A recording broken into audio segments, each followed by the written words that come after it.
Cooking with Hariram में आपका स्वागत है। आज मिर्च पत्थर पर कैसे बांटते हैं दोस्तों वो बताएंगे आपको। ये मिर्च है, अब इसको पत्थर के ऊपर बांटेंगे।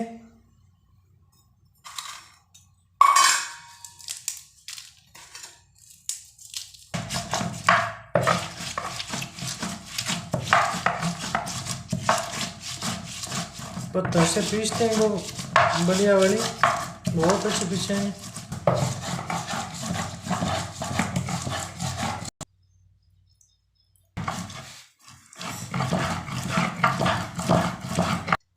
इसको बहुत ही मीट पीस ली है पत्थर के ऊपर।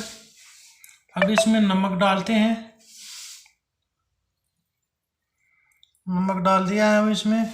अब इसको और पीसते हैं।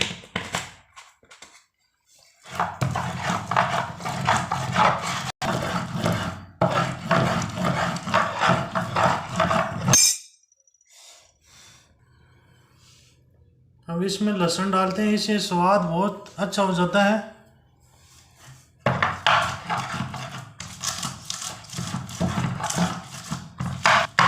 अब लहसुन को भी इस मिर्च में बांट लेते हैं मिला के। लहसुन को भी अंदर बांट लिया गया है। अब इसको बाजरे की रोटी के साथ खाएं, बहुत अच्छा स्वाद लगेगा।